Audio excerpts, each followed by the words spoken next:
Yo, what's up guys, and welcome back to a new video. 10.2.6 has released and we've gotten loads of news to cover with it and also a new game mode. Now Blizzard has already hinted for quite a long time that we would get a filler patch in between the seasons with some new content in it to entertain us. And they have delivered with Plunderstorm. Now for all of you that haven't seen the news post just yet, Plunderstorm is a 60-man battle royale type of game. It will be completely separate from the main game and it's just a fun little mini game that you can play whenever you're bored of WoW or whenever you just want to have a little bit of a break.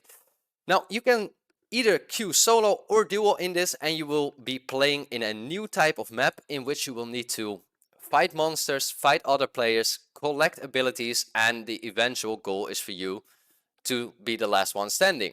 Now they've also released some nice rewards with this in the form of a mount and of some juicy transmogs. Personally, I'm not the biggest fan of Battle Royale modes. I do think though that I'm gonna be playing it, gonna give it a little bit of a shot, and to be honest, the pirate transmog looks pretty cool, so I might as well go for the pirate transmog. Now I don't really know if we're gonna be able to get the bird in the main game. I do hope so, because I actually think that it looks really sick, but guess time will have to tell. Now, in other news, however, we have seen that there has been a data mine on the Dinars Returning in Season 4. I've already shined a little bit of light on this in my previous video, that the obtainment of the legendary this season and also the Evoker legendary in last patch was a complete disaster that just could make or break your season.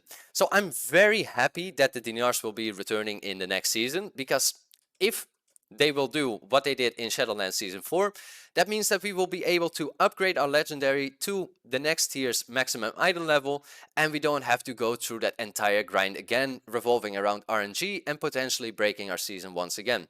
Now the other nice thing about this is that there's some trinkets that might be really good for your class, or some gear that you really need on your class that you can now easily obtain with these dinars. However, they have not yet released how we are actually going to obtain them. I do think that they're going to do something fairly similar to what we've seen in Shadowlands Season 4, where you just have to play the content, do the raiding stuff, and you will just passively gain them over the weeks.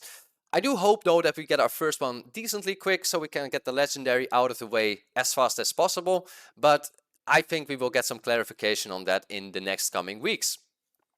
Now, we've also seen some tuning on the PTR already. Well, PTR isn't really out yet, but they are already putting it forward, and we've seen some changes to Warrior. I've already read them and I'm very stoked about the changes that they're making to Warrior. I think they're really good and they will further make us big AoE monsters that we kind of hope to become. And for our arm stat, that means that the bonus damage on Mortal Strike and Cleave has been increased to 15% instead of 10%. The critical strike chance hasn't changed, however, but this is just a very nice buff overall. Gonna make our AoE blast even more, make our double Bladestorm build with Cleave even more viable, and I cannot wait to test it out. For our 4 set, we see a general buff on the bonus damage and critical strike chance, which has been increased to 8% instead of 5%. It's just a nice little bonus. It doesn't really make or break our set. I do think it's always nice to get some bonus buffs though, so I will take it. For Fury, we see that the 2-set bonus has been increased. We see a critical strike and damage increase on Rampage to 12% instead of 10%. Doesn't really do a whole lot for us, just a little flat bonus damage, which is always nice to get. And for our 4 set, we see that the bonus damage is increased to 30% instead of 25%, and the critical strike chance has been increased to 12% instead of 10% to our Bloodthirst. Now, this is a change I'm actually pretty excited about, and that's because it will actually allow us to do less rampages to stack up the big Bloodthirst hit. Now, instead of us having to, usually in Season 2, stacking it up 5-6 times, we will now have to do it 1 time, or in Recklessness even 2 times less, in order to get that big priority hit in. I think this is very good for our priority damage, and it will just make our overall damage profile a little bit more balanced, so that we're not only focused on AoE, but that our single target damage also benefits a little bit about it. Now there is one change that I'm a little bit less stoked about, and that is the changes that they've made to Shadow Priest. a lot of you people might have followed all the tuning changes in this season, and basically Blizzard has removed all of the nerfs that they've implemented in Season 2, making them pretty much on the same strength as they already were in the last season. Now they're also going to go back to their previous tier set, which is further going to empower them, which will spike them right back up to that meta point. Now besides that, they've also decided that it was a good idea to buff Shadow Priest even further, and this is where it gets a little bit complicated. Now, I will read out what they've done here.